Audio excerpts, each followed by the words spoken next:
Hello friends, welcome to Dhana's tips. இன்றைக்கி நம்ம பனங்கிழங்கை வச்சு பொரியலும் பனங்கிழங்கு புட்டிங் ரெண்டுமே எப்படி பண்ணுறதுன்னு பார்க்கலாம். அதுக்கு முன்னாடி இந்த பனங்கிழங்கில் என்னென்ன நன்மைகள் இருக்குது, இந்த பனங்கிழங்கை நம்ம எப்படி சாப்பிட்றதுன்னு தெரிஞ்சுக்கலாம். பனங்கிழங்கில் குளிர்ச்சி தன்மை அதிகமாக இருக்குது. பனங்கிழங்கை சாப்பிட்றதுனால நம்மளோட உடல் உறுப்புகள் பலம் பெறும். அது மட்டும் இல்லை, பெண்களுடைய கர்ப்பப்பை பலமடையும். பனங்கிழங்கில் நார் சத்து அதிகமாக இருக்கிறதுனால இந்த பனங்கிழங்கை நம்ம சாப்பிடும்போது நம்ம உடம்பில் உள்ள நோய் எதிர்ப்பு சக்தி அதிகமாகும். ரொம்ப ஒல்லியாக இருக்கிறவங்க இந்த பனங்கிழங்கை சாப்பிடும்போது அவங்களோட உடல் எடையை அதிகரிக்க முடியும். மலச்சிக்கல் பிரச்சனை உள்ளவங்களும் பனங்கிழங்கை உணவில் சேர்த்துக்கலாம். பனங்கிழங்கில் அதிகப்படியான இரும்பு சத்து இருக்கிறதுனால இரத்த சோகை உள்ளவங்க இந்த பனங்கிழங்கை சாப்பிடும்போது அவங்களுடைய பிரச்சனை சரியாகும். பனங்கிழங்கில் சில வகையான வேதிப்பொருட்கள் இருக்குது. இது என்ன பண்ணுன்னா உடம்பில் உள்ள இன்சுலின் உற்பத்தியை அதிகரிக்கும். அப்படி உடம்பில் இன்சுலின் உற்பத்தி அதிகமானதுன்னா நம்ம ரத்தத்தில் உள்ள சர்க்கரையோட அளவை இது சீராக வச்சுக்க உதவி செய்யும். அதனால் சுகர் பேஷண்ட்ஸும் இந்த பனங்கிழங்கை சாப்பிட்லாம். ஃபஸ்ட்டு பனங்கிழங்கை குக்கரில் வச்சு மூடி வச்சு ஒரு 8 விசில் வர மாதிரி வேக வச்சு எடுத்துக்கலாம். பனங்கிழங்கு வேகிறதுக்கு லேட் ஆகும், அதனால தான் நம்ம இவ்வளோ விசில் வைக்கிறோம். பனங்கிழங்கு வெந்து முடித்ததுக்கப்புறம் இந்த மாதிரி பனங்கிழங்கோட தோலை உரித்து எடுத்துடலாம்.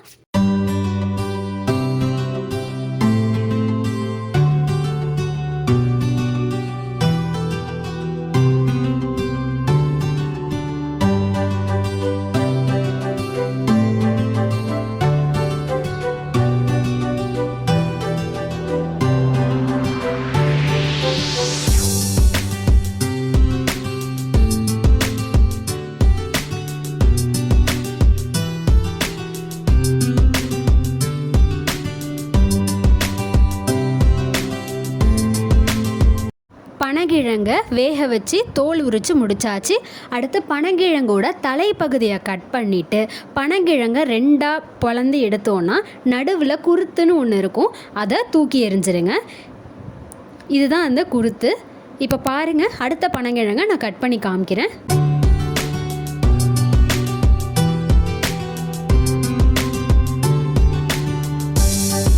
இப்போது சைடில் இந்த மாதிரி நார் மாதிரி இருக்கு இல்லையா, அதை இந்த மாதிரி நீங்கள் பண்ணிங்கன்னா உங்களுக்கு குருத்து வெளியில் வரும். பார்த்தீங்களா, குருத்து வெளியில் வந்துருச்சு. இந்த மாதிரி எல்லா பனங்கிழங்கையும் எடுத்து வச்சுக்கலாம். எடுத்ததுக்கப்புறம் கேரட் திருவுறதை வச்சு இந்த பனங்கிழங்கை நம்ம திருவ போகிறோம். எதுக்காக இப்படி பண்ணுறோன்னா, பனங்கிழங்கு நார் நாராக இருக்கும், அந்த நாரெல்லாம் இல்லாமல் நமக்கு சாஃப்டாக வரணுங்கிறதுக்காக தான் பனங்கிழங்கை இந்த மாதிரி நம்ம துருவுறோம். இந்த மாதிரி நம்ம துருவும் போது கிழங்கெல்லாம் அடிப்பக்கம் போயிட்டு அந்த நார் மட்டும் மேலே தங்கியிருக்கும். அந்த நாரெல்லாம் நம்ம தூக்கி எறிஞ்சிடலாம்.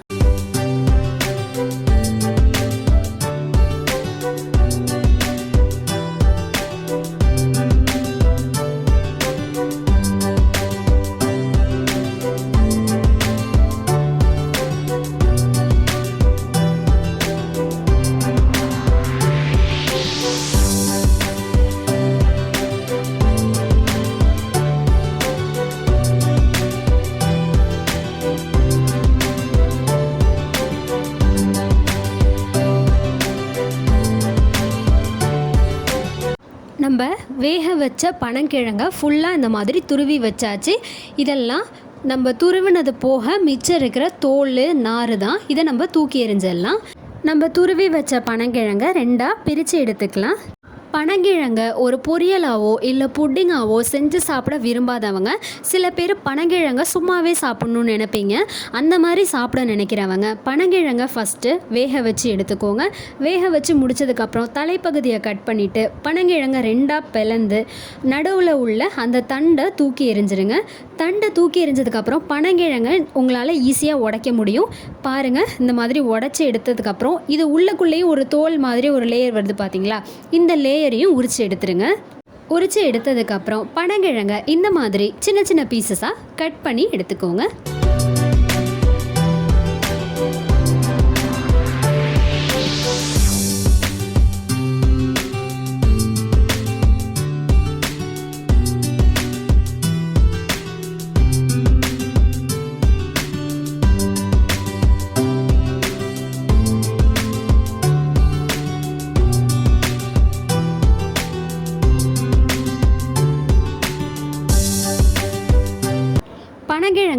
மாதிரி சின்ன சின்னதாக கட் பண்ணி முடித்ததுக்கப்புறம் நீங்கள் சும்மாவே சாப்பிட்லாம். அப்படி விரும்பாதவங்க ஜீனி தொட்டு சாப்பிட்லாம். இப்போது பனங்கிழங்கு பொரியல் செய்கிறதுக்கு என்னென்ன பொருட்கள் தேவைன்னு பார்த்தலாம். நான் ஆல்ரெடி சொல்லியிருந்தேன், நம்ம பனங்கிழங்கு துருவி எடுத்ததுக்கப்புறம் அதை 2ஆக பிரித்து வச்சு சொல்லியிருந்தேன். எதுக்காகனா கொஞ்சம் பொரியல் செய்கிறதுக்காகவும் கொஞ்சம் புட்டிங் செய்கிறதுக்காகவும் தான். பொரியல் செய்கிறதுக்காக கிழங்கு துருவல் 1 கப் வச்சுருக்கேன், கடுகு 1 ஸ்பூன், உளுத்தம்பருப்பு 1 ஸ்பூன், தேங்காய் துருவல் 1 கப், கருவேப்பிலை சிறிதளவு, காய்ந்த மிளகாய் 1, எண்ணெய்.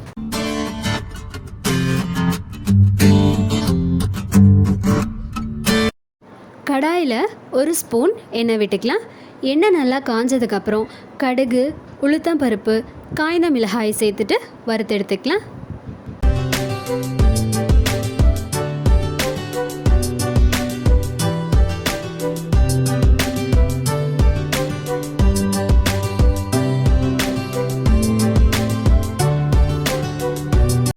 வறுத்து முடிச்சாச்சு. இப்போ அதில் வாசனைக்காக கருவேப்பிலையும் சேர்த்துட்டு வறுத்து எடுத்துக்கலாம்.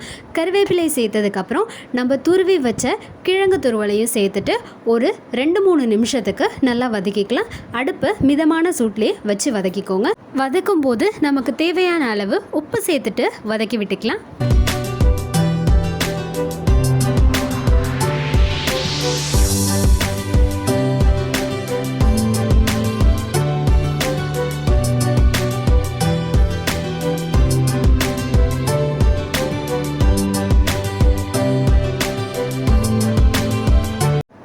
நிமிஷம் வதக்கி முடித்த பிறகு நம்ம துருவி வச்ச தேங்காய் துருவலையும் கொஞ்சம் கொஞ்சமாக சேர்த்துட்டு ஒரு 2 நிமிஷத்துக்கு வதக்கி விட்டுக்கலாம்.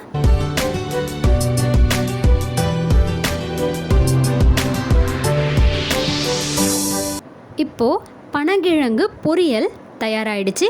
அடுத்து நம்ம பனங்கிழங்கு புட்டிங் எப்படி பண்ணுறதுன்னு பார்க்கலாம். பனங்கிழங்கு புட்டிங் செய்கிறதுக்கு பனங்கிழங்கு துருவல் 1 கப் எடுத்து வச்சுருக்கேன், தேங்காய் துருவல் 1 கப், வெல்லம் 1 அச்சு பொடிச்சு எடுத்து வச்சுக்கலாம்.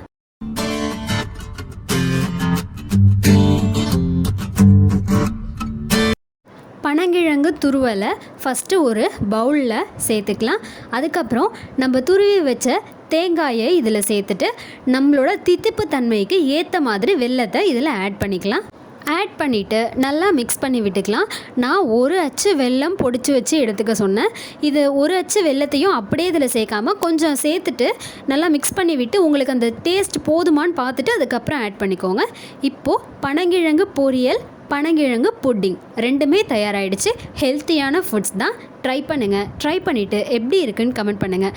சேனலுக்கு சப்ஸ்கிரைப் பண்ணுங்கள். பக்கத்தில் இருக்கிற பெல் ஐக்கானை கிளிக் பண்ணிக்கோங்க. தேங்க்யூ.